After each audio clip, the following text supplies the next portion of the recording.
আমি আপনি প্রত্যেকে আল্লাহ বলছে বান্দা লাহওয়াল হাদিস আল গিনা ওয়া আশবাহুহু, বিশেষ করে গান বাদ্য বিনোদন, এই নভেল নাটক গল্প কিচ্ছা বাজে কথা হাস্য রসিকতা কৌতুক ঠাট্টা মজাক, আল্লাহর পাক কোরআন স্পষ্ট বলছে এগুলোর সাথে যারা জড়িত আমি তাদেরকে কঠিন আযাব, কঠিন আযাব। ইমামে আজম আবু হানিফা রাহমাতুল্লাহ আলাইহি বলছে যেখানে গান বাদ্য হয়, যেখানে ঝুমকুর ওঠে, নুপুরের আওয়াজ ওঠে, বাজনার আওয়াজ ওঠে, আল্লাহ ইমামে আজম আবু হানিফা বলছেন ওইখানে যে বসে ওইটা গুনাহ হয়, আর ওইখান থেকে যদি কেউ মজা পায়, স্বাদ পায়, মজা মারে, ওটা কুফরি হয়। মজা মায় বুঝেন না? গান শুন না এমন তাল মারে, আমরা ডোলে ঠ্যাংলারে টুক টুক টুক টুক করে, হ্যাঁ আহ কি কইল রে, কিচ্ছু কইছে না, তোমার ঈমান নেই, একদম নিষ্পাপ হয়ে গেল। রাজাআকা ইয়াউমিন ওয়ালাদাতহু উম্মুহু। তাহলে মেহনতটা যেমন একটু বেশি, পুরস্কারটাও অনেক বেশি। আরাফাতের ময়দানের এই প্রখর রৌদ্রে যদিও ঘাম ঝরতেছে, আল্লাহ যেন তার পুরা জিন্দেগির গুনাহ ধুয়ে মুছে সাফ করে দিতেছে। তাহলে এরকম প্রত্যেক আমলের ক্ষেত্রে বান্দা যখন কষ্ট করে পুরস্কারও বেশি, পুরস্কারও বেশি। এজন্য নফল নামাজের মধ্যে তাহাজ্জুদের পুরস্কার বেশি, কারণ তাহাজ্জুদ নামাজ এই গভীর ঘুম থেকে জেগে রাত্র নিশীথে পড়ে, এই সময় ঘুমের কোরবানি করা, ঘুম ছেড়ে উঠা কষ্টকর। তো আর এই কষ্ট সহ্য করে বান্দা যখন উঠে তো আল্লাহ তাআলা তাকে পুরস্কারও অনেক বেশি দেয়। এজন্য কোরআনুল কারীমের মধ্যে আছে ফালা তা'লামু নাফসুম মা উখফিয়া লাহুম মিন কুররাতি আ'য়ুন। আল্লাহ বলেন আমার বান্দা যখন তাহাজ্জুদ আদায় করে তো জান্নাতে আমি তার জন্য যেই পুরস্কার রেখেছি সেটা এমন যে, মনে করেন দুনিয়ার মধ্যে একটা শোরুমের মধ্যে ঢুকলে সব কিছু গ্লাসের ভিতরে লাগানো আছে, যে কোনো গ্রাহকই এটা দেখতে পারে, যদিও কিনে নাই। কিন্তু আল্লাহ তাআলা বলেন আমার তাহাজ্জুদ আদায়কারী বান্দার জন্য আমি জান্নাতেও নেয়ামতটা, পুরস্কারটা স্পেশালি এমন ভাবে রাখবো যে ওইটা শুধু তাকে সামনে এনে তার চোখের সামনেই খুলবে, আর চোখের সামনে খুললেই আমার বান্দা প্রথম নজরেই তার চোখ ঠান্ডা হয়ে যায়, চক্ষু শীতল হয়ে যায়। তাহলে মেহনত যেমন বেশি, পুরস্কারও অনেক বেশি, পুরস্কারও অনেক বেশি। কোরআনুল কারীমের মধ্যে আল্লাহ তাআলা বলেন ফাইন্না মাআল উসরি ইউসরা, ইন্না মাআল উসরি ইউসরা।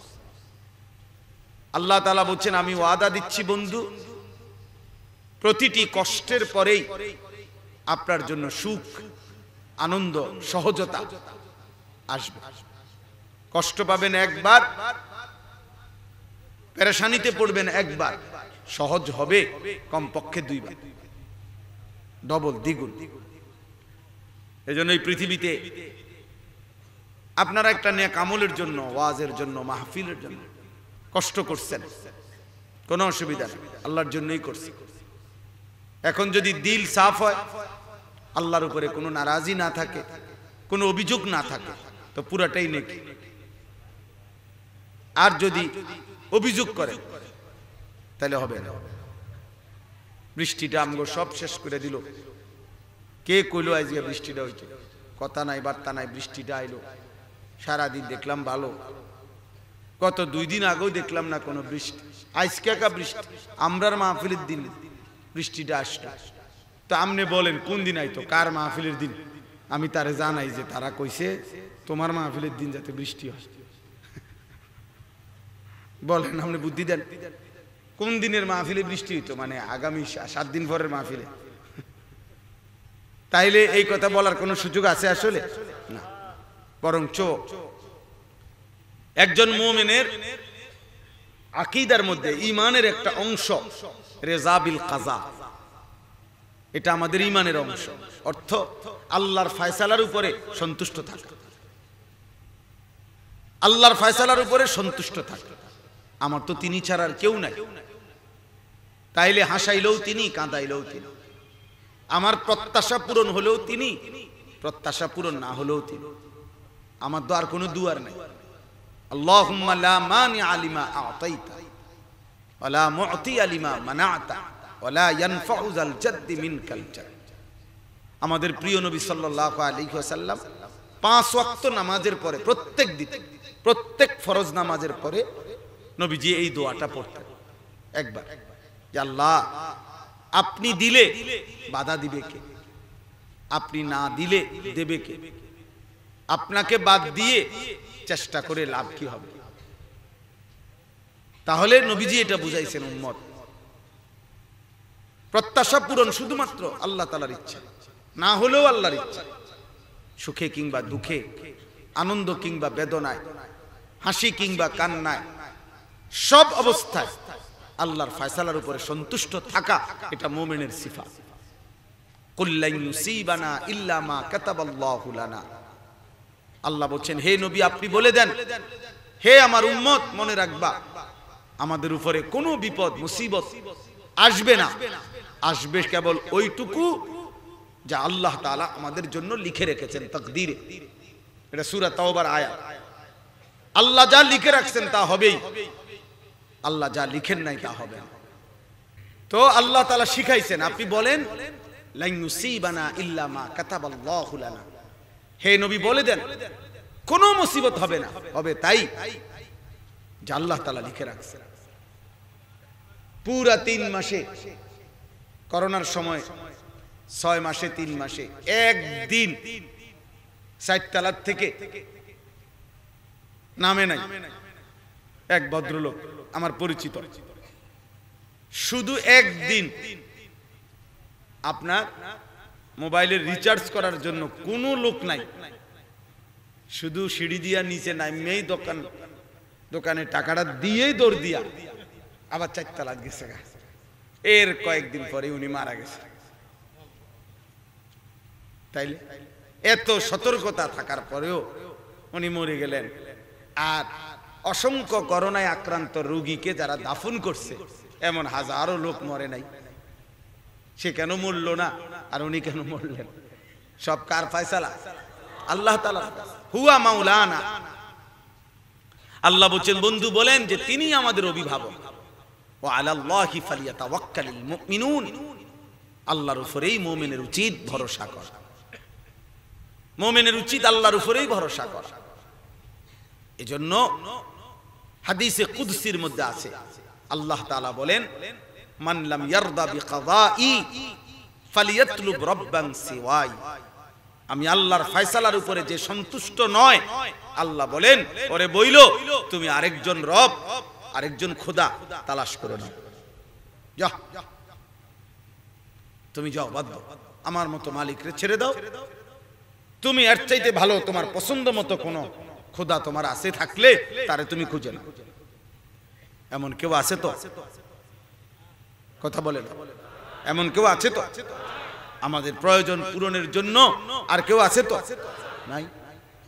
তাহলে আমাদেরকে ঘুরে ফিরে আসতে হবে কার কাছে? তাহলে প্রথমেই আল্লাহর কাছে ফিরলে ভালো, প্রথমেই আল্লাহর হাতে নিজেকে সুপুর্দ করলে ভালো, যেহেতু তিনি ছাড়া বাস্তবিক অর্থেই আর কেউ নাই, আর কেউ নাই। ইয়ালামু মা বাইনা আইদিহিম ওয়া মা খালফাহুম। আল্লাহ তাআলা বলেন, সামনের যা পিছনের যা তিনি আল্লাহ সব জানেন, সব জানেন। ওয়া মা তাকুনু ফি শা'নিন ওয়া মা তাতলু মিনহু মিন কুরআনিন ওয়া লা তা'মালুনা মিন আমালিন ইল্লা কুননা আলাইকুম শুহুদান ইয তুফিযুনা ফি। আল্লাহ বলে, বান্দা তুমি যখন যে অবস্থায় থাকো না কেন, আমার কোরআন তুমি যেটুকুই তেলাওয়াত করো না কেন, দিবা রাত্রি তুমি যেই আমলই করো না কেন, যখনই তা করতে থাকো আমি আল্লাহ তোমার সামনেই থাকি, সামনেই থাকি, সামনেই থাকি।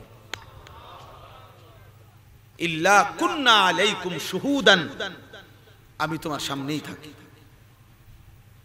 ওয়া নাহনু আকরাবু ইলাইহি মিনকুম ওয়ালাকিন লা তুবসিরুন। আল্লাহ বলেন আমি তোমাদের নিকটেই আছি যদিও তোমরা দেখছো না। ওয়া নাহনু আকরাবু ইলাইহি মিন হাবলিল ওয়ারিদ, তোমাদের অস্তিত্বের সবচেয়ে নিকটে, তোমাদের রক্তের প্রতি ফোঁটা যে শিরা এবং উপশিরার ভেতর দিয়ে চলাচল করে, আমি আল্লাহ তোমাদের তার চাইতে বেশি নিকটে আছি, নিকটেই আছি। ওমা তাসকুতু মিন ওয়ারাকাতিন ইল্লা ইয়ালামুহা, গোটা কায়নাতের মধ্যে একটা পাতাও পড়ে না, আমি জানি না এমন, আমার অজান্তে একটা পাতাও পড়ে না। অতএব বৃষ্টির প্রতি ফোঁটা মহান আল্লাহই ফেলছে। ওয়া আনজালনা মিনাল মুসিরাতি মাআন সাজ্জাজা, আল্লাহ বলেন আকাশ থেকে মেঘ থেকে অঝোর ধারায় বৃষ্টি আমি নাজিল করি। এজন্য বৃষ্টি বর্ষিত হওয়াটাকে আল্লাহ বলছে নাজিল করা। যেমন আল্লাহ কোরআনকে বলছে, কোরআনের ব্যাপারে আল্লাহ বলছেন কোরআন আমি আল্লাহ নাজিল করেছি। কে নাজিল করেছে? এইটা যেই শব্দ বৃষ্টির ক্ষেত্রে আল্লাহ সেই শব্দ ব্যবহার করেছে। ওয়া আনজালনা মিনাল মুসিরাতি মাআন সাজ্জাজা লিনুখরিজা বিহি হাব্বান ওয়া নাবাতা। আল্লাহ তাআলা বলেন এই বৃষ্টির মাধ্যমে আমি তোমাদের শস্য, তোমাদের খাদ্য, তোমাদের উদ্ভিদ, তোমাদের বেঁচে থাকার যে খাবার তা আমি জমিন থেকে উৎপন্ন করি। তাহলে বৃষ্টি আমাদের অপছন্দের না, বৃষ্টি আমাদের নারাজি হওয়ার কিছু। আল্লাহ তাআলা কোরআন নাজিল করছেন, বলছেন বৃষ্টির ব্যাপারও বলছেন যে বৃষ্টি আমি নাজিল করেছি। নুজুল শব্দটি আল্লাহ কোরআনের ক্ষেত্রে যেমন ব্যবহার করেছেন, বৃষ্টির ক্ষেত্রেও তেমন ব্যবহার। আল্লাহ তাআলা বলেন আন্না সাবাবনাল মাআ সাব্বা, অঝোর ধারায় আকাশ থেকে আমি আল্লাহ বৃষ্টি নামাই। ফাআমবাতনা সুম্মা শাকাকনাল আরদা শাক্কা, অতঃপর সেই বৃষ্টির ফোঁটা ফোঁটা পানি দিয়েই আমি আল্লাহ তাআলা তোমাদের জমিন এই মাটি ছিদ্র করি, চালনির মতো ছিদ্র ছিদ্র বানাই। ফাআমবাতনা ফিহা হাব্বা, অতঃপর সেই ছিদ্র থেকেই আমি আল্লাহ তোমাদের ফেলে রাখা গাছ, তোমাদের দানা, তোমাদের চারা, নতুন সজীব গাছ, নতুন উদ্ভিদ, নতুন গাছ মাটির ভেতর থেকে আমি বের করে আনব।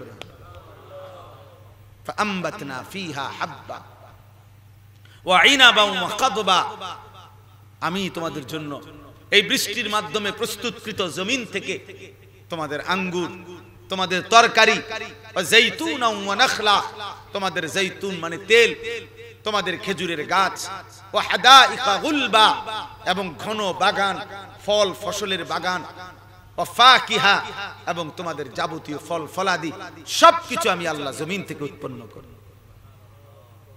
তাহলে তোমরা দোয়া করে বৃষ্টি বন্ধ করে দাও, এরপরে বইয়া বইয়া কি করবা? খাইবা করতে, রিজিক আসবে কোত্থেকে? এজন্য বৃষ্টি আল্লাহ তাআলার নিয়ামত, বৃষ্টি আল্লাহ তাআলার কি নিয়ামত। মাহফিল আল্লাহর জন্য, তো বৃষ্টিও দিয়েছেন আল্লাহ, তিনি তো ভালোই জানেন। তিনি যদি বলেন বান্দা কষ্টের ভেতরেই আমি কবুল করে নিলাম, তো অসুবিধা কি? অসুবিধা কি?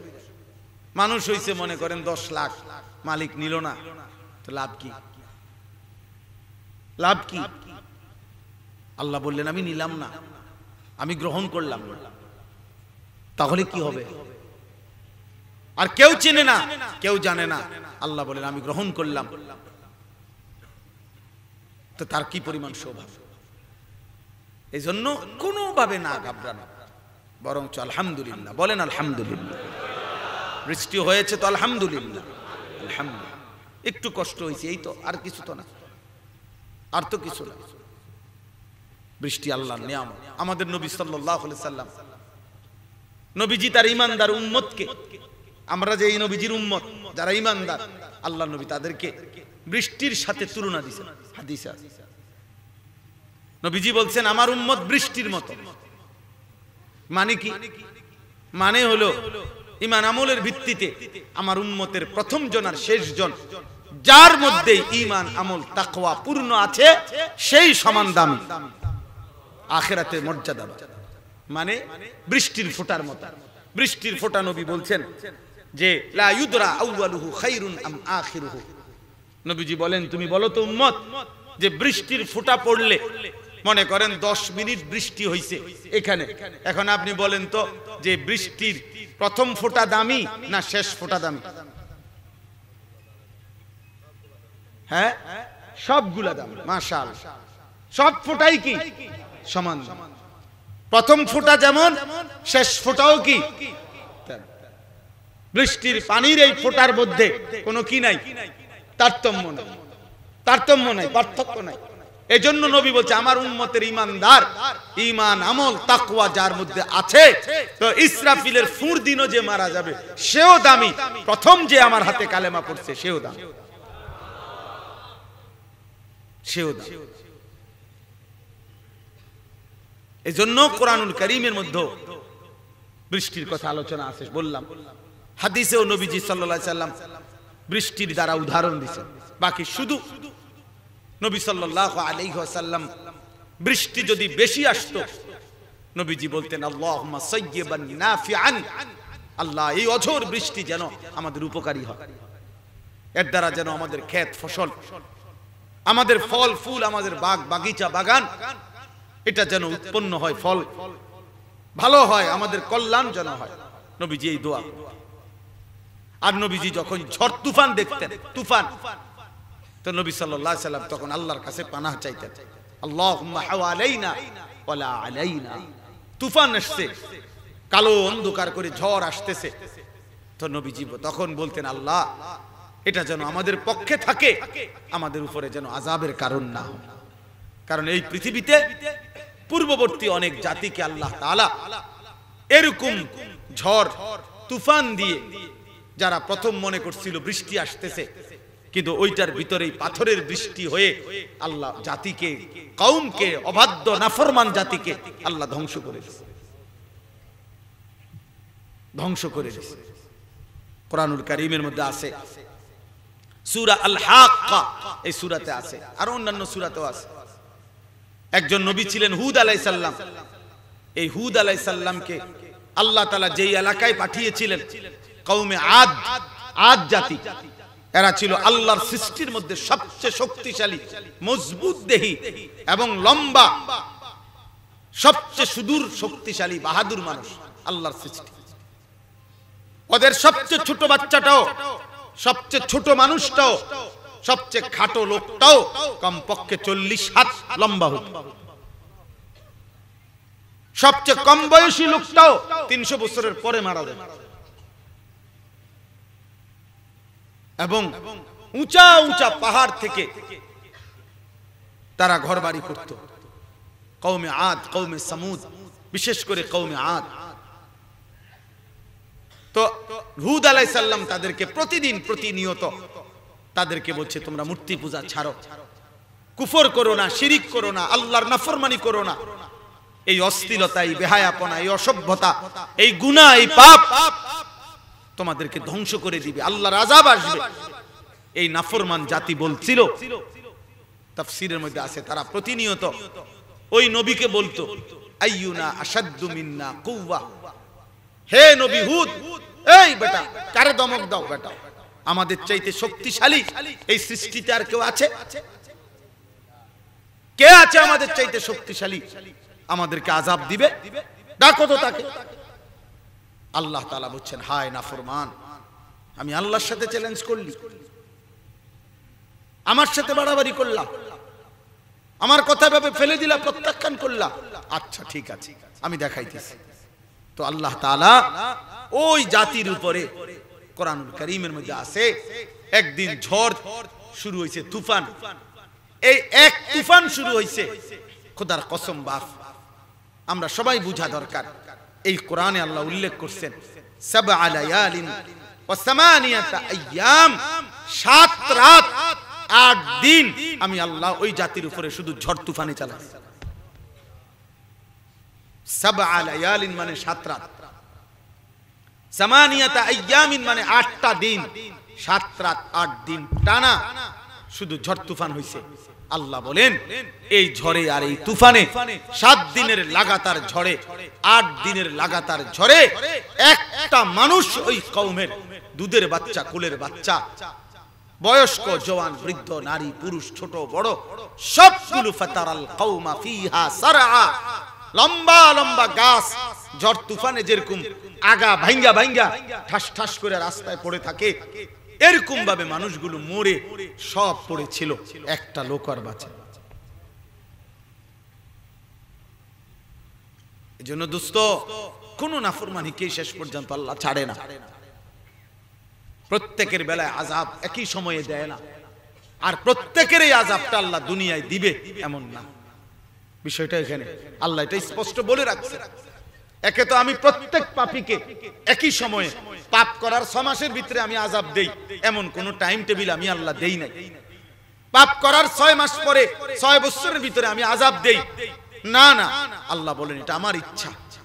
কাউকে আমি কোন জাতিকে 950 বছর আমি আল্লাহ আযাব দেই নাই। 950 বছর লাগাতার তারা ভাবছে আল্লাহর আযাব আসবে না, আসবে না, আসবে না। 950 বছর পরে আল্লাহ নূহ নবীকে বলছে, নূহ নবী, এবার আমার আযাবের সময় হয়েছে, তুমি নৌকায় উঠে যাও, বাকি মানুষগুলোকে আমি আযাব দিয়ে ধ্বংস করে দেব।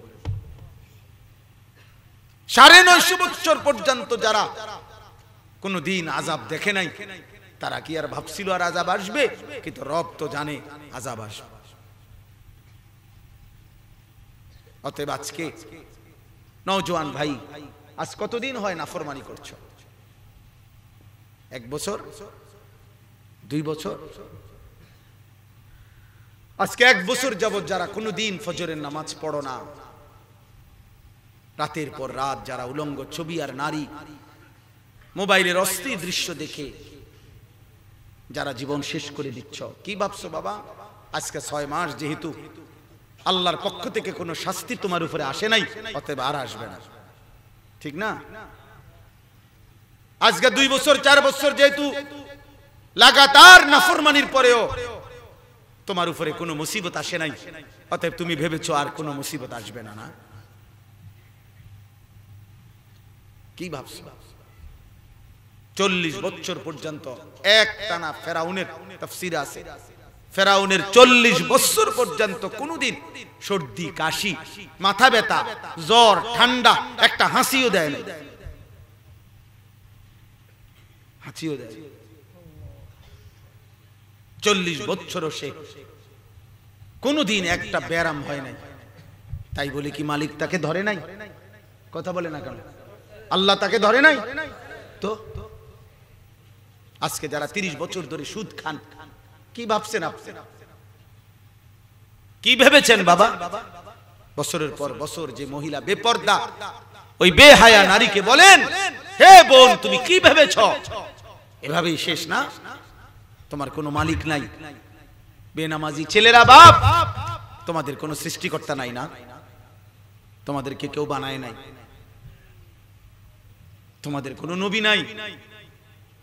তোমাদের কোনো মা বাপ নাই না?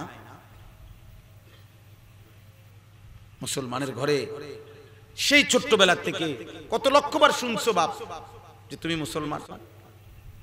তুমি কি শোনো নাই তোমার একজন আল্লাহ আছে? তুমি কি শোনো নাই তোমার একজন মদিনার বন্ধু আছে যে তোমার জন্য মৃত্যুর মুহূর্ত পর্যন্ত চোখের পানি ফেলে কাঁদছিলেন? তোমার সেই মদিনার বন্ধু যে তোমার জন্য তায়েফে রক্ত ঝরাইছিলেন, তিনি যে পেটে ক্ষুধার কষ্টে পাথর বাঁধছিলেন, তুমি শোনো নাই বাপ? এই বেনামাজি নাফরমান, তুমি কি জানো না তোমার নবী সাল্লাল্লাহু আলাইহি ওয়াসাল্লাম উহুদের দান দান শহীদ করা রক্ত মাখা শরীর নিয়ে বেহুশ হয়ে পড়েছিলেন? 14 দিন পেটের ক্ষুধা, খন্দকের যুদ্ধের সময় পেটে পাথর বাঁধছেন, এমনি ভুলে গেলেন? বেনামাজি বাপ কি পাইলেন? আল্লাহকে ছেড়ে দিয়ে সুদখোর বাবা, এই হারামখোর, আল্লাহকে বাদ দিয়ে কি পাইলেন? কই কোনো অভাবই তো শেষ হলো না, অভাব তো শেষ হলো না, অভাব তো শেষ হলো না।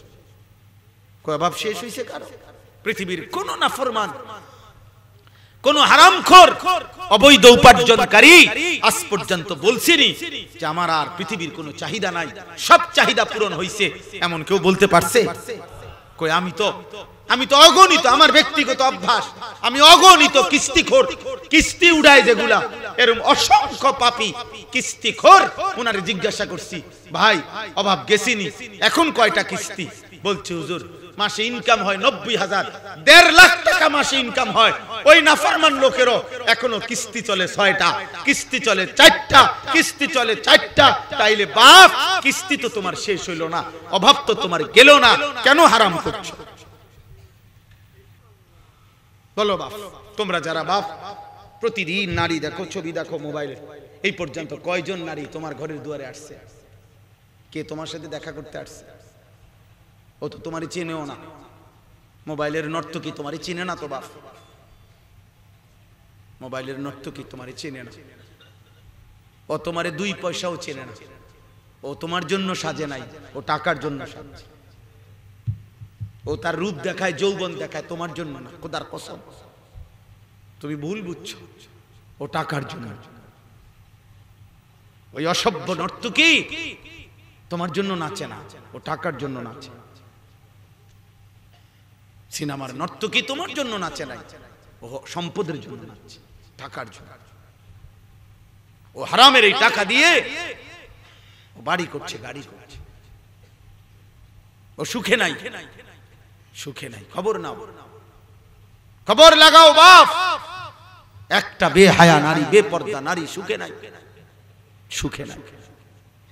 আল্লাহকে ছেড়ে দিলে সুখ হয় না, দুঃখে দুঃখে মরে, কষ্টে কষ্টেই মরে, পেরেশানি পেরেশানিতেই মরে। কোন যুবক যদি 10,000 উলঙ্গ নারীও প্রতি রাতে দেখে, তার তৃপ্তি মিটবে না। কিন্তু একজন ইমানদার পবিত্র একজন স্ত্রী দিয়ে তার 70 বছরের তৃপ্তি মিটে যায়, জীবন পার হয়ে যায়। হালাল স্ত্রী একজন হইলেই চলে। হারাম সারা পৃথিবীর নারী তোরে উলঙ্গ করে দেখাইলো বাপ, তোর শখ মিটবে না। তুমি ভাইবে দেখো তো, তুমি ভেবে দেখো। তুমি তো অনেক নারী দেখলা, তো এখন থামো, তোমার শখ মিটছে না, এখন থামো। তাইলে কই, তুমি তো থামো না, তুমি আবার দেখতেছো, আবার বুঝা গেল তুমি তো তৃপ্ত হও নাই। গুনাহ তৃপ্তি দেয় না, লোনা জলে তৃপ্তি মিটে না। লোনা লজ্জ জল বর্জের মানে লবণাক্ত পানিতে তৃষ্ণা মিটে না, গুনাহের মধ্যে তৃপ্তি হয় না। এক সাগর মদ পান করলো মদখোর নেশাখোর তৃপ্ত হয় না, সে আরো পান। কিন্তু 1 গ্লাস পবিত্র পানি পান করলে তৃপ্ত হয়ে যায়, তৃষ্ণা মিটে না। কিন্তু নেশাখোরের তৃষ্ণা মিটে না। আমি নিজ চোখে দেখছি, আমার বাবার মসজিদের সামনে এক ছেলে প্রায় নেশা করতো, ওরে দেখতাম তার বাবা মা বারান্দার গ্রিলে রশি দিয়া ভাঙ দিয়া রাখতো। ও শুধু এটা বলতো, একটা ফোঁটা দাও না, একটা ফোঁটা। কত সময় আমি দেখছি, আমরা তাকায় দেখতাম, সুন্দর চেহারার ছেলে, নেশাখোর। আহা, ও নিজেরে ও বেইজ্জতি করলো, করে পরিবারকেও বেইজ্জতি। ওই বাবা আর কোনোদিন মাথা তুলে দাঁড়াইতে পারে না। মানুষ পিছনে হইলো বলে তার ফুত নেশাখোর।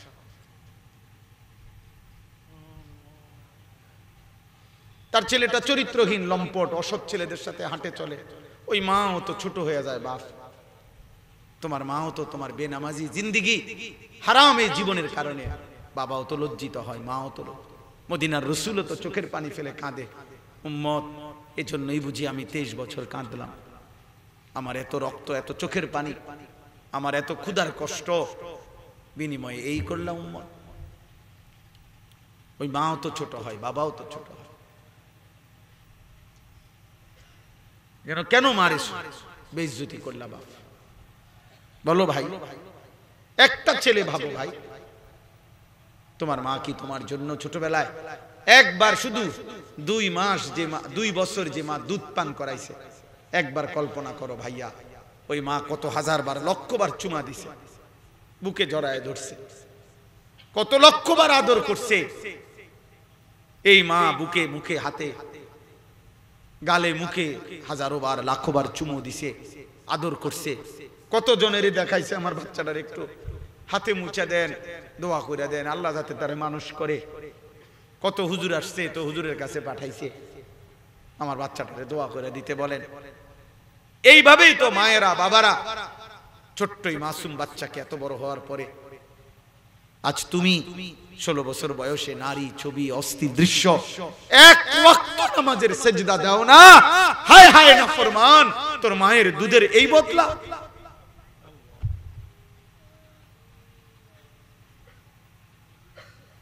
হ্যাঁ,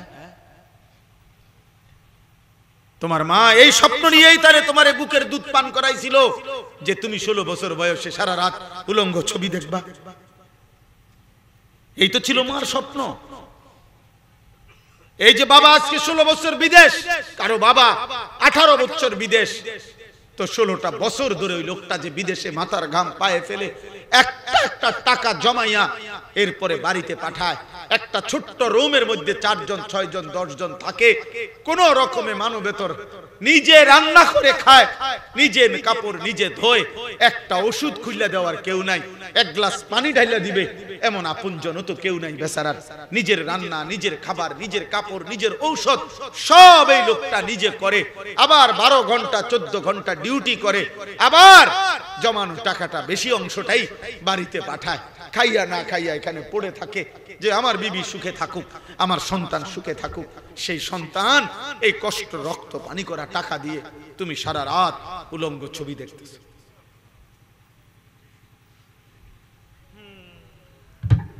হায় হায় ইনসাফ, এত বড় জুলুম কেমনে করলি বাপ? সুখ মিলবে কেমনে? হ্যাঁ, আল্লাহরে বুঝি এত নারাজ কইরা সুখ মিলবে? হ্যাঁ, কেমনে সুখ মিলবে বাপ? যারা এক ওয়াক্ত নামাজ পড়ো নাই আজকের সারা দিনেও তোমারে বলি বাপ কেমনে ঘুমাইবা? আজকের দিনেও যাদের 5 ওয়াক্ত নামাজের 1 ওয়াক্ত নামাজ পড়ো নাই, প্রিয় বন্ধু, যদি আর ঘুম না ভাঙে? সারা দিনে যত নারী দেখছো, ছবি দেখছো, অশ্লীল ছবি দেখলে তো চোখের জিনা হয়। হাত নাপাক জায়গায় লজ্জাস্থানে ব্যবহার করলে তো জিনা হয়, ব্যভিচার হয়। আর আল্লাহর কসম নবী বলছে জিনাকারীর কোনো ঈমান থাকে না। তো বিশুদ্ধ হাদিস, লা ইয়াজনি জানি হিনা ইয়াজনি ওয়া হুয়া মুমিন। নবীজি বলছে জিনা যখন কেউ করে তার ঈমান থাকে না, ঈমান থাকে না। লা ইয়াশরাবুল খামরা হিনা ইয়াশরাবু ওয়া হুয়া মুমিন। নবীজি বলছে কেউ যখন মদ খায়, নেশা করে, তার ঈমান থাকে না। লা ইয়াসরিকু সারিকু হিনা ইয়াসরিকু ওয়া হুয়া মুমিন। কেউ যখন চুরি করে তার ঈমান থাকে না। যদি এই ঘুম আর না ভাঙে, ঘুমন্ত অবস্থায় মানুষ আর ঘুম ভাঙে নাই এমন মুসলমান নাই, তেমন কি কোনো দিন তোমার উপরে যদি হয়? হ্যাঁ, অতএব রাত গভীরে প্রিয় ভাই, প্রিয় বাবা, যে যেখানে হারামের সাথে আছেন, আমি আপনি চলেন ফিরে আসি। দুনিয়া ছেড়েই দিতে হবে আব্বা, শেষ পর্যন্ত চলেই যেতে হবে। হাসলেও মরে যাবেন, কাঁদলেও মরে যাবেন, সুখে থাকলেও মৃত্যু হবে, দুঃখে থাকলেও মৃত্যু। সেজদা দিলেও মরণ হবে, আল্লাহর নাফরমানি করলেও মরণই হবে। মৃত্যু থামাইতে পারবেন না,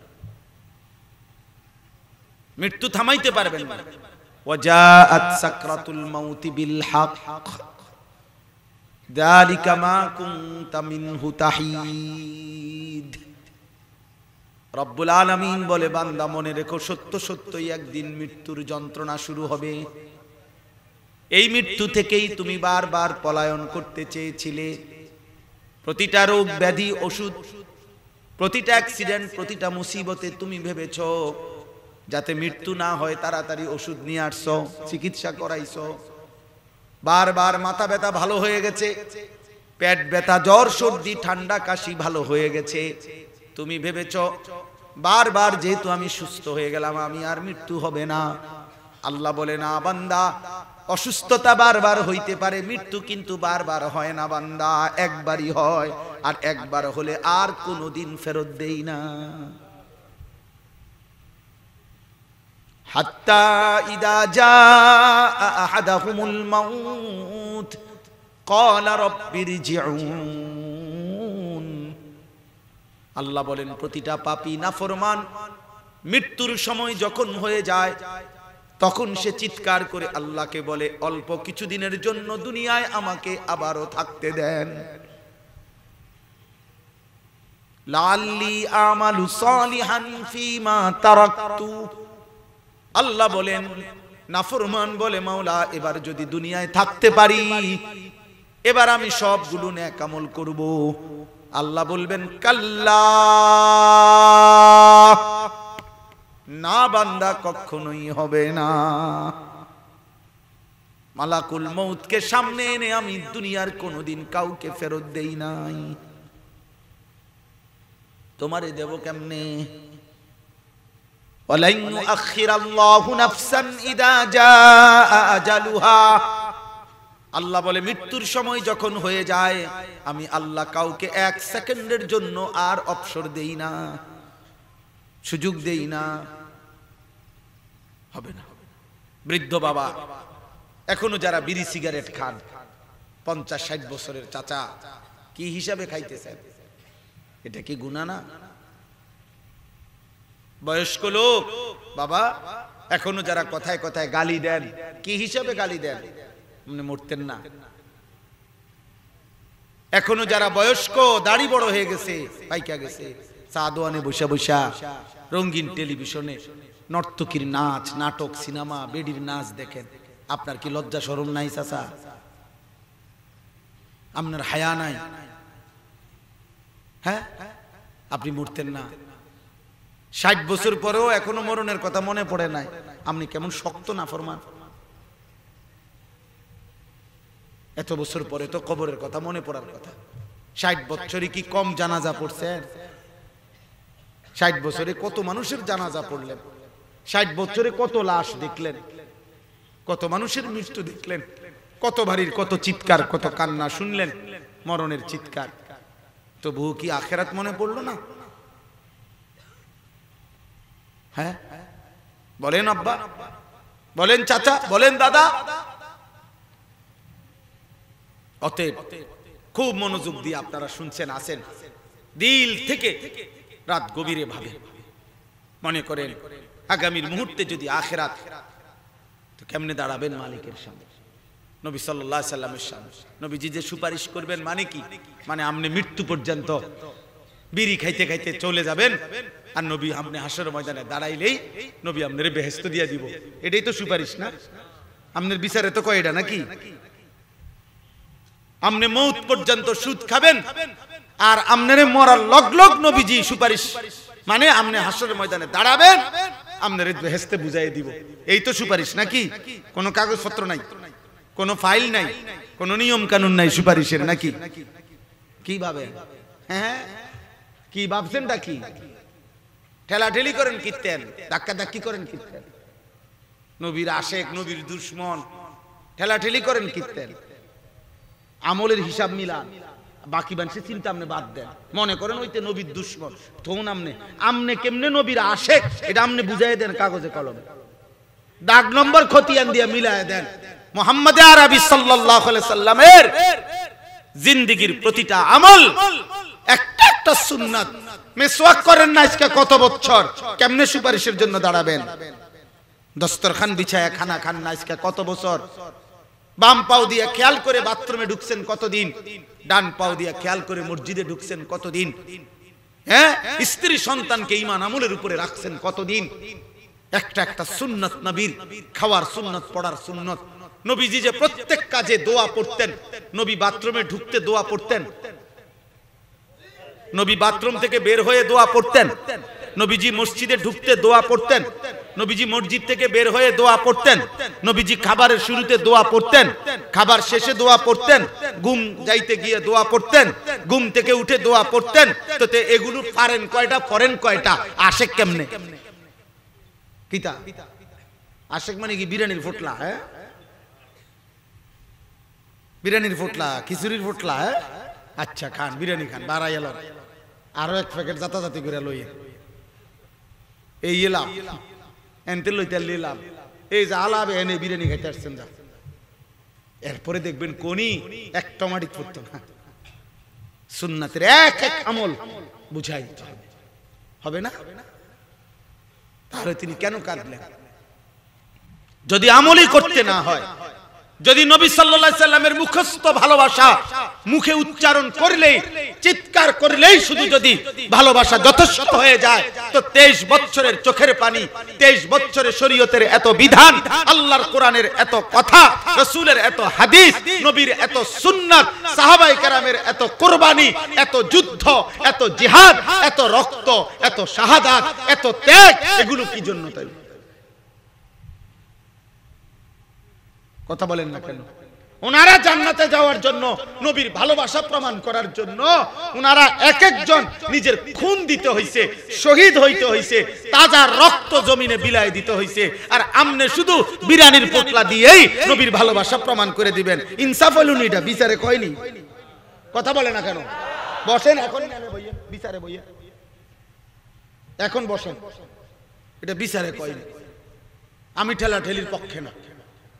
আমি আমার 21 বছরের ওয়াজের জীবন, আলহামদুলিল্লাহ, আল্লাহর দয়া, আজ পর্যন্ত গোটা বাংলাদেশের কোন বক্তার লগে, কোন কারো লগে কোনদিন বহস করি নাই। আমারটা আমি বলছি, আমার এটা ভুল, হালাই দেন আপনি। এটা আপনার কাছে যেটা সঠিক আপনি সেটা মানেন। আপনার লইন কন্যানের কি দরকার? কথা বোঝেন নাই কথাটা? আপনার লগে 1 লাখ টাকা চ্যালেঞ্জ, না না, 1 লাখ টাকা যদি গরিবরে দিলে অনেক উপকার হবে। কত বিধবা কাঁদে, কত অসহায় মানুষ দুয়ারে দুয়ারে কাঁদে, কত মানুষের অপারেশনের একটা খরচ যোগাইতে গিয়া দুয়ারে দুয়ারে হাত পাতে। ওরে দেন। এজন্য নওজোয়ান ভাই, তোমাদের এই ক্লাব, আমি অনুরোধ করছি দোস্ত, হুলস্থুলের উপরে চলবা না বাপ। মোটর সাইকেলের শোডাউন না, কোনো দরকার নাই। চাকচিক্য কোনো দরকার নাই বাপ। একটা টাকা গরিব দুঃখী অসহায়ের পিছনে দাও, মানুষের কল্যাণে দাও, মানুষের কল্যাণে দাও। আমি অনুরোধ করছি, যদি না বুঝো তো আমগো কাছে আইসো, আমরা বুঝাই দেব কি করা উচিত ইনশাআল্লাহ। হক্কানি রব্বানি আলেমে দ্বীনের কাছে যাইও তো বুঝাই দিই। মানুষের কল্যাণে কাজ করতে হবে 2 রকম। এক, মানুষের জীবন পরিবর্তন। আরেক, মানুষের পারিপার্শ্বিক, তার জন্য কিছু প্রয়োজনীয় জিনিসপত্র, সেগুলো মানুষের টাকা দরকার, মানুষের ঘর দরকার, মানুষের বাড়ি দরকার, মানুষের এই সমস্ত ত্রাণ দরকার, খাদ্য দরকার, শীত বস্ত্র দরকার। মনে করেন এটা হলো এক ধরনের উপকার। এটা আরেকটা হলো, এই লোকটা আজকে 30 বছর গুনার মধ্যে ডুবে আছে। ছেলেটা আজকে 1 বছর কোনোদিন 1 ওয়াক্ত নামাজ পড়ে না। ওরে জামা গাও দেওয়া লাভ কি? ওরে খাওয়াইয়া লাভ কি দোস্ত? ওরে তুমি ভালো ভালো খানা খাওয়া, ও তো মালিক চেনে না, ও তো জাহান্নামের দিকে যাচ্ছে। ওরে যদি ফিরাইয়া দিতে পারো, ওরে যদি আল্লাহর পথ ধরায় দিতে পারো, খোদার কসম 7 আসমান পর্যন্ত চিৎকার দিয়া তোমার জন্য প্রশংসা করবে। এজন্য 2 ধারায় কাজ করা। এক হলো জীবন পরিবর্তন, এক হলো কি পরিবর্তন? মানুষের জিন্দেগি বদলাইতে হবে।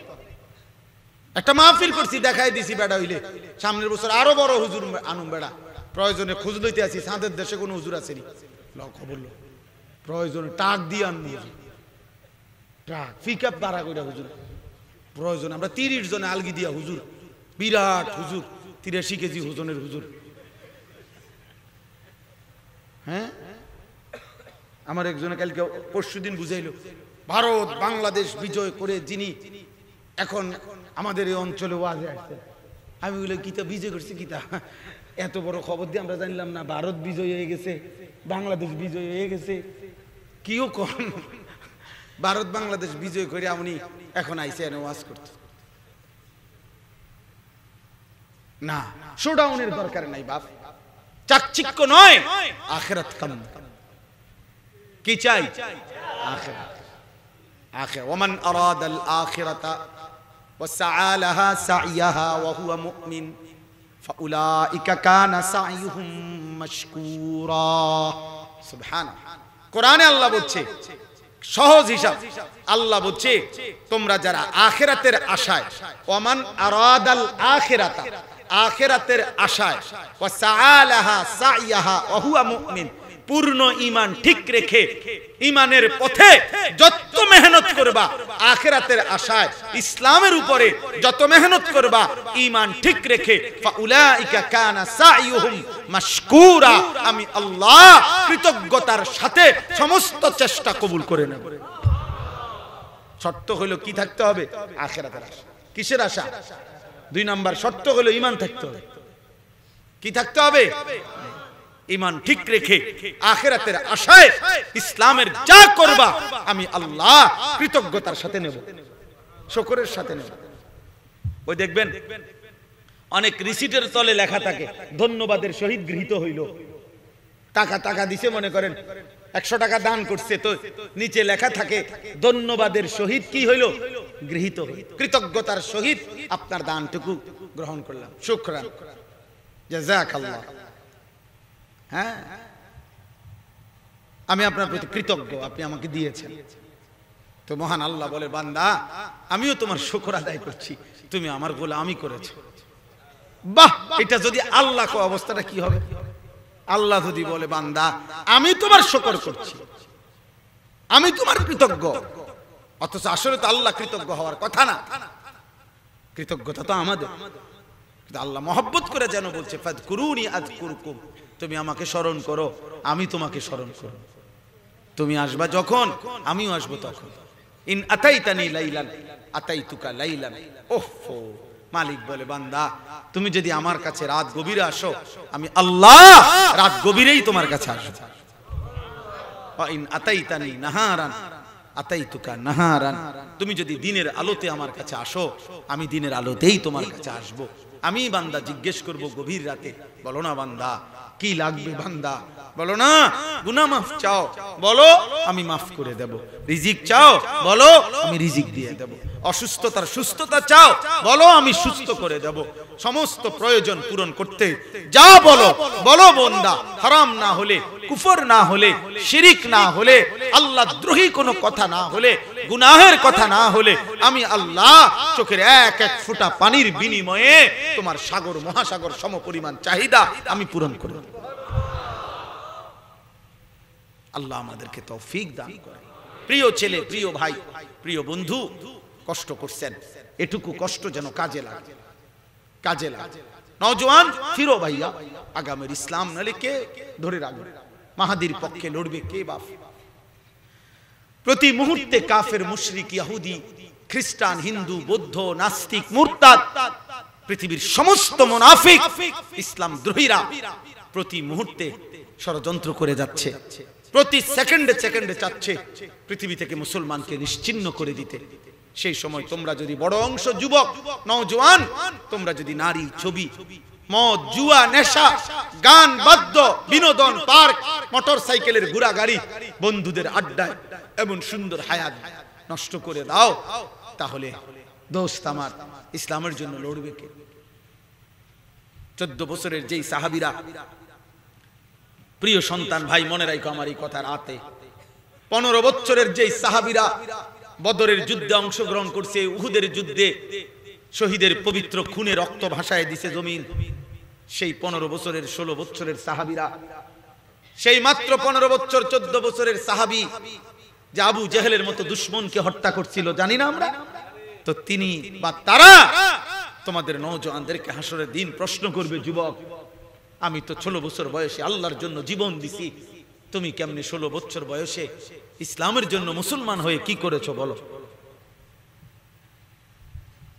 বলো। 17 বছরের যুবক মুহাম্মদ ইবনে কাসিম রাহমাতুল্লাহ আলাইহি আরব থেকে এসে এই ভারতের সিন্ধু প্রদেশ বিজয় করেছিলেন প্রথম। এরপরেই এই ভারতীয় উপমহাদেশে ইসলামের প্রচার প্রসার হয়েছে, ইসলাম চতুর্দিকে ছড়িয়ে গেছে, যার বরকতে এই উপমহাদেশে আজকে আমরা মুসলমান। তার অন্যতম সিপাহ সালার, ওনার বয়স ছিল মাত্র 17 বছর।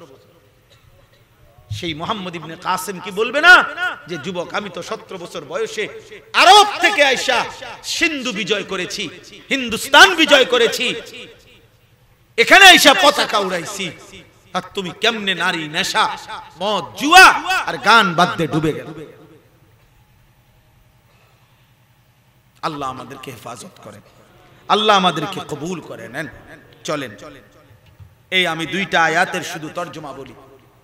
আল্লাহ তাআলা বলেন, অমিনান নাসি মান ইয়াশতারি লাহওয়াল হাদিস লিয়ুদিল্লা আন সাবিলিল্লাহি বিগাইরি ইলমিন। মানুষদের মধ্য থেকে যেই সমস্ত লোক আমি আল্লাহর পথ থেকে আমার বান্দাদেরকে দূরে সরাবার জন্য অজ্ঞতা বশত, মূর্খতা বশত সমস্ত অপ্রয়োজনীয় অসার অবান্তর গান বাদ্য অশ্লীল বেহায়া গুনাহে ভরা আল্লাহ থেকে বিমুখ করে এমন কথাবার্তা আয়োজন ফিকির এর মধ্যেই পড়ে থাকে। আল্লাহ তাআলা বলেন ওয়ায়াত্তাখিজাহা হুজুয়া, এবং আমার দ্বীনকে যারা উপহাস করে, ঠাট্টা বিদ্রূপ করে, আমি আল্লাহকে না মেনে, আমি আল্লাহকে আমার হুকুম না মেনে, আল্লাহ বলছেন আমি একজন শ্রেষ্ঠতম রাসূল দিছি যার সব সুন্দর, তার হাসি কান্না, নবী সাল্লাল্লাহু আলাইহি সাল্লামের চুল চেহারা লেবাস পোশাক কথাবার্তা আচরণ, আল্লাহ নিজে বলছে ওয়া ইন্নাকা লাআলা খুলুকিন আযীম, গোটা কায়নাতের সর্বশ্রেষ্ঠ সৌন্দর্য দিয়ে আমি আমার বন্ধুকে সাজিয়েছি, বন্ধুকে পাঠিয়েছি। তাহলে আল্লাহ বললেন, নবী নিজে বললেন সর্বোচ্চ উত্তম আখলাক সাজিয়ে দেওয়ার জন্য আমি পৃথিবীতে আবির্ভূত হয়েছি। বুইসতুলি উতাম্মিমা মাকারিমাল আখলাক। আজকে তোমাদের অনেকের চুল দেখে দুশমন হাসে যে কয় দেখ ও নবী বলে মুহাম্মদ, ওরা চুল দেখ, ওরা চুল দেখ, ও ওর বেলে ওই বলে মুসলমান, ফজর যায়, জোহর যায়, আসর যায়, মাগরিব যায়, এশা যায়, নাফরমান একটা সেজদা দেয় না, ওই বলে মুসলমান। দুশমন হাসে, বেঈমান ঠাট্টা করে।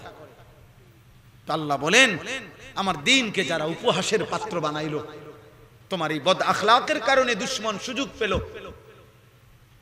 আল্লাহ বলেন উলাইকা লাহুম আযাবুম মুহিন, আমি আল্লাহ এই জীবন যাদের গান বাদ্য, লাহওয়াল হাদিসের প্রথম অর্থ হচ্ছে আল গিনা ওয়াল মাজামির, গান বাদ্য, যত নাটক কৌতুক cinema novel TV television VCR এই মোবাইলের হারাম ছবি যা কিছু আল্লাহ ভুলায় দেয়, আখিরাত ভুলায় দেয়, সেজদা ভুলায় দেয়, করণীয় কর্তব্য ভুলিয়ে দেয়।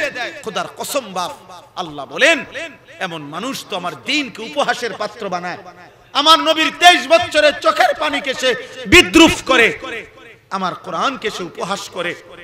উলাইকা লাহুম আযাবুম মুহিন, আমি আল্লাহ ওয়াদা দিলাম এই নাফরমানদের জন্য আমি রেখেছি অত্যন্ত মর্মান্তিক পীড়াদায়ক আযাব। তোরে আমি ছাড়ব না বান্দা, ভাত খাওয়াইতেছি দেখে মনে করছো আমি তোমারে কিচ্ছু কইতাম না? হ্যাঁ, ঘুম পাড়াইলাম, পেশাব পায়খানা করতে দিলাম, আর দুনিয়া ভোগ করতে দিলাম। দুনিয়া তো আমি আল্লাহ জানোয়ারকেও ভোগ করতে দেই বেটা। আমার সৃষ্টির গরু ছাগল কুকুর বিড়াল বাঘ ভাল্লুকও তো দুনিয়া ভোগ করে, করে না? তো আল্লাহ বলেন আমি তোমাকে ছাড়ব না। সুম্মা লা তুসআলুন্না ইয়াওমা ইদিন আনিন নাঈম, আল্লাহ বলেন আমার দেওয়া একটা একটা নিয়ামত আমি জিজ্ঞেস করব, একটা নিঃশ্বাসের হিসাব। বাবা আবারও বলছি বাপ, আর যদি কোনোদিন আসতে না পারি, একবারই আসি, প্রতিদিন এটা ভাবি, আর যদি কোনোদিন না আসি, আর যদি বলতে না পারি, আর যদি কোনোদিন না আসি, একবারই বলে রবের একটা নিয়ামতের হিসাব দিতে হবে। সুম্মা লা তুসআলুন্না ইয়াওমা ইদিন আনিন নাঈম, একটা নিঃশ্বাসের হিসাব দিতে হবে, চোখের এক একটা পলকের হিসাব দিতে হবে, কানের এক একটা শ্রবণের হিসাব দিতে হবে। হযরত ওমর এই আয়াতের তাফসীরে আছে 3 দিন ক্ষুধার্ত থাকার পরে নবীজির সামনে ওমর একদিন 3 দিনের ক্ষুধার্ত থাকার পরে 2টা খেজুর আর একটু পানি পান করছে। আল্লাহর কসম নবী বলছে ওমর ওয়াল্লাহি লা তুসআলু আন হাযান নাঈম, ওমর আল্লাহর কসম এই 2টা খেজুর আর পানির হিসাবও তোমারে হাসরের দিন আল্লাহর সামনে দিতে হবে। কসম খোদা, নবী বলছে। ওমর কাঁদা দিছিলেন, ইয়া রাসূলুল্লাহ বলেন কি, 3 দিন ক্ষুধার্ত থাকার পরে 2টা খেজুর খাইলাম, একটু পানি পান করলাম, এটুকুর হিসাবও দিতে হবে। আল্লাহ নবী বলেন ওয়াল্লাহি লা তুসআল, আল্লাহর কসম ওমর, আল্লাহ জিজ্ঞেস করবে যে ওমর আমার এই একটা খেজুর খেয়ে আমার কি শুকর আদায় করছে। হ্যাঁ, খামখেয়ালি করেন আব্বা, দুনিয়া কেউই কম বোঝে না, হ্যাঁ সবাই বোঝে। সিটারি বাটফারি করতে চাইলে সবাই পারে, লেগে এত ডিগ্রি লাগে না, মিছা কথার লেগে কোনো সার্টিফিকেট লাগে না, আরেক বাটফারের লগে কয়েকদিন থাকলে। সিটারি করবার জন্য এত সার্টিফিকেট লাগে না, আরেক সিটারের লগে কয়েকদিন থাকলেই হবে। বোঝেন নাই কথা? হ্যাঁ, 3টা কমলা ফসা দিয়া কেমনে 1 ডজন বেচা লাউন লাগে, এটা বুঝার জন্য ঢাকা ইউনিভার্সিটি থেকে ডিগ্রি নিতে হবে। হ্যাঁ, এটা ওই বাটফারের লগে থাকলেই তো হইবে, যা এর থেকে বুঝা লইবেন আপনি কেমনে ফসাটি দেন। গোশত কম দিয়া কেমনে 1 কেজি ওজন ঠিক করে লাইতে হয়, এটার জন্য কি চিটাগাং ইউনিভার্সিটিতে ডিগ্রি নিতে হবে নাকি? না, ওই বাটফারের লগে থাকলেই তো হলো। পাপির সাথে থাকলেই তো আপনি পাপ শিখে ফেলবেন, কথা বুঝেন নাই? অতএব আমি অনুরোধ করছি, আমি এতক্ষণ বয়ান করলাম না হলে, কিন্তু ওই যে বললাম বৃষ্টি কাদা, ভাবছি তো কিছুই হবে না। আলহামদুলিল্লাহ, মালিক তো এরপর এতটুকু বলাইলেন, আলহামদুলিল্লাহ বলেন, আলহামদুলিল্লাহ, আলহামদুলিল্লাহ, আলহামদুলিল্লাহ। এজন্য আমি আপনি প্রত্যেকে, আল্লাহ বলছে বান্দা লাহওয়াল হাদিস আল গিনা ওয়া আশবাহুহু, বিশেষ করে গান বাদ্য বিনোদন, এই নভেল নাটক গল্প কিচ্ছা বাজে কথা হাস্য রসিকতা কৌতুক ঠাট্টা মজাক, আল্লাহর পাক কোরআনে স্পষ্ট বলছে এগুলোর সাথে যারা জড়িত আমি তাদেরকে কঠিন আযাব, কঠিন আযাব। ইমামে আজম আবু হানিফা রাহমাতুল্লাহ আলাইহি বলছে, যেখানে গান বাদ্য হয়, যেখানে ঝুমকুর ওঠে, নুপুরের আওয়াজ ওঠে, বাজনার আওয়াজ ওঠে, আল্লাহ ইমামে আজম আবু হানিফা বলছেন ওইখানে যে বসে ওইটা গুনাহ হয়, আর ওইখান থেকে যদি কেউ মজা পায়, স্বাদ পায়, মজা মারে, এটা কুফরি হয়। মজা মায় বুঝেন না? গান শুন না এমন তাল মারে, আপনার ডোলে ঠ্যাংলারে টুক টুক টুক টুক করে, হ্যাঁ আহ কি কইলো রে, কিচ্ছু কইছে না, তোমার ঈমান নেই, তুমি যে তাল মারলা আহ করছে কি রে, কি কইলো রে, কইছে তোর মাথা কইছে, হারামি তোর ঈমানটা বরবাদ করে দিছে, তোমারে তাল উড়াইয়া কি করে দিল, আখিরাতটা শেষ করে। নাউজুবিল্লাহ, নাউজুবিল্লাহ, বলেন নাউজুবিল্লাহ। আল্লাহর নবী সাল্লাল্লাহু আলাইহি ওয়াসাল্লাম বলেছেন, আমার উম্মতের মধ্যে যখন গায়িকা বাদ্য যন্ত্র, গায়িকা বাদ্যযন্ত্র এবং মদ নেশা বেড়ে যাবে, আমার উম্মতের মধ্যে 3টা আযাব আসবেই। 1, পাথরের বৃষ্টি বর্ষণ হবে, মাটি ধসিয়ে দেওয়া হবে, চেহারা বিকৃত হয়ে যাবে, গুনাহ চেহারা বিকৃত করে দেয়। অসংখ্য যুবক, ইনসাফ যদি থাকে, বিবেক থাকে, তুমি ভাইবো 16 বছর বয়সে সাফা এত ভিতরে থাকার কথা না। তোমার এই নারীর ছবি আর অশ্লীল মোবাইলের দৃশ্য দেখা আর এই অশ্লীল হারাম গান বাদ্য ডুবে থাকার কারণে তোমার চেহারা নষ্ট হইতে হইতে এখন একজন 16 বছর 14 বছরের ছেলে, 18 বছরের ছেলে আরেকটু ফুটফুটে, আরেকটু নাদুস নুদুস থাকার কথা, সাফা কোড়ি মড়ি ভিতরে গেছে গা। হা হা, আমরা বুঝি তো বাপ, আমার জিন্দিগি তো ফুলাফান নিয়া। প্রিয় ভাই, নওজোয়ান বয়স্ক বাবা, অভিভাবক, আপনার ছেলে আপনার বড় সম্পদ। খাট দেখাইয়েন না আব্বা, সোফা খাট ফার্নিচার এগুলো আমনে মরার বরাবর 10 বছর পরে বা 20 বছর পরে আমনে কবরের থেকে আইসা দেখা যাইয়েন আমনের ঘরের ফার্নিচার আছেন।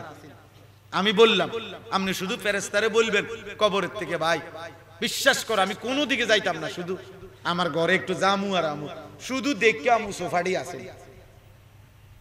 শুধু খাটটা আসেনি আগের জায়গা, আইসা দেখবেন কিচ্ছু নাই, এগুলো ফালাই দিছে জিফুত নাতি নাতনি, এগুলো এখন আর চলে না, এই সমস্ত জিনিস টিকবে না, সেজদা টিকবে, কোরআন টিকবে, ঈমান আমল কি ঠিক।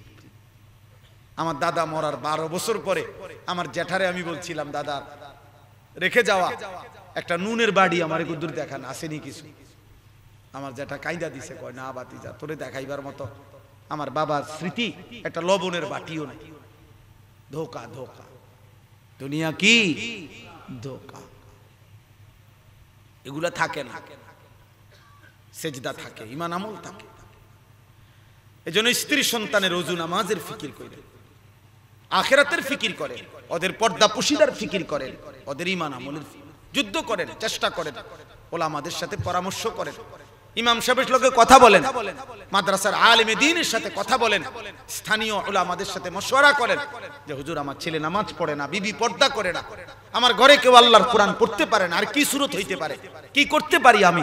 ইনশাআল্লাহ ফিকির করলে, একটু একটু করে ভাবলে সম্ভব। সম্ভব। আমি এই আশায় যে একটু একটু শিখুক, একটু একটু। আমার একটা স্লোগান, আমার ওই মাদ্রাসার জায়গার জন্য আমি মসজিদ করব আশা করছি, বড় মাদ্রাসা করব, আমার একটা স্লোগান দিয়ে রাখছি, যে আসবে যখন দিন শিখবে তখন, যার সময় যতক্ষণ দিন শিখবে ততক্ষণ। আশা করি নিজে হ্যান্ডবিল বানাইছি, একটা কাগজ বানাইছি, যে আমরা হিসাব করছি পুরা জায়গাটা 118 শতক জায়গা, এক মুসল্লা নামাজের জায় নামাজ পরিমাণ, এক মুসল্লা পরিমাণ জায়গার দাম 4200 টাকা। এই যে 4200 টাকা এক মুসল্লা পরিমাণ, মানে 8 স্কয়ার ফিট। মুসল্লা কি আপনারা বলেননি? মুসল্লা নামাজের জায় নামাজ আর কি। এই আশা জি। অতএব এইটা আমরা আশা করছি যে প্রত্যেকেই যে যেখান থেকে শরীক হয়, আল্লাহর যেই বান্দা, আমরা তাদেরকেও আমাদের মাদ্রাসার দোয়ার মধ্যে অংশগ্রহণ করাবো। আল্লাহ তাআলা আপনাদের প্রত্যেককে দ্বীনের সাথে, উলামাদের সাথে, মসজিদ মাদ্রাসার সাথে সম্পৃক্ত থাকার তৌফিক দান করেন। বলেন আলহামদুলিল্লাহ, বলেন আলহামদুলিল্লাহ। হযরত আমাদের মাঝে তাশরীফ এনেছেন, বলেন আলহামদুলিল্লাহ। হযরত ইনশাআল্লাহ দোয়া করবেন, কথা বলবেন। আমার কথা শেষ, আমি এই শেষ কথাটাই বললাম। ওয়া ইদা তুতলা আলাইহি আয়াতুনা ওয়াল্লা মুস্তাকবিরান কাআন লাম ইয়াসমাআহা কাআন্না ফি উযুনাইহি ওয়াকরা। আল্লাহ বলে, আমার নাফরমান বান্দার সামনে আমার কোরআন যখন পড়া হয়, বলা হয়, তেলাওয়াত হয়, তখন সে মুখ ফিরাইয়া নেয় অহংকার করে, আর এমন ভাব করে যেন সে শুনেই নাই, অথবা তার কানের মধ্যে বধির, মানে সে যেন আগের থেকেই কিছু কানেই শুনে না। আল্লাহ বলেন, আরে নাফরমান, এই বিমুখতা আমার কোরআন, আমার কালামের প্রতি, তো ফাবাশশিরহু বিআযাবিন আলীম। আল্লাহ বলে, বন্ধু, আপনি এমন নাফরমানকেও আমি আল্লাহর পক্ষ থেকে কঠিন আযাবের খবর শুনায়া দিয়ে আমি ওরে ছাড়বো না। দুনিয়া চালাবো, ভাত মাছ চাল ডাল, দুনিয়ার ঘর সংসার, দুনিয়া তো আমি দেব ঠিক। এজন্য দোস্ত আমার এই শেষ কথা মনে রাখবেন, দুনিয়া তো আল্লাহ তাআলা সকলকে দেবে, কিন্তু আখিরাতে নাফরমানকে এক ঢোক পানিও দেবে না, এক লোকমা খাবারও দেবে না। অতএব দয়া করে প্রত্যেকেই নিজের ঈমান আমল আখিরাতের ফিকির করেন। ইনশাআল্লাহ আমাদের পরম শ্রদ্ধেয় পটিয়ার হযরত দামাত বারাকাতুহুমুল আলিয়া হযরত ইনশাআল্লাহ দোয়া করবেন, সংক্ষিপ্ত কথা বলবেন। জি জি, মেহেরবানি করে প্রত্যেকেই, এজন্য প্রত্যেকেই আপনারা দয়া করে একটু বসেন। দূর থেকে হযরত কষ্ট করে আসতেছেন। আল্লাহ তাআলা আপনাদের সবাইকে দয়া করে, এক আল্লাহ ওয়ালা আসবেন, আপনারা দোয়ায় শরীক হয়ে যান, কষ্ট হলেও দোয়ায় শরীক হয়ে যান। আল্লাহ তাআলা আপনাদেরকে তৌফিক দেন, আমাদের সকলকে আল্লাহ তাআলা আল্লাহর পথে থাকার চলার তৌফিক দান করেন। যুবক ভাই, চোখের হেফাজত কইরো, নারী ছবি অস্থির দৃশ্য দেখো না বাপ। এই জীবন এত সুন্দর, নষ্ট করো না, দুনিয়া আখিরাত বরবাদ করো না। 5 ওয়াক্ত নামাজ, ফজরের নামাজ পড়ার চেষ্টা করো। ইনশাআল্লাহ যদি চোখ হেফাজত করো, ফজরের নামাজ জামাতে পড়ো, তুমি হবে মাহাদির সৈনিক। ইনশাআল্লাহ আগামীর কালেমার পতাকা উড়বে তোমার হাতে ইনশাআল্লাহ। আল্লাহ তৌফিক দেন, কবুল করেন। আল্লাহ তাআলা আমাদেরকে ঈমান আমলের জিন্দেগি দান করেন। সুবহানাল্লাহি ওয়া বিহামদিহি, সুবহানাকাল্লাহ।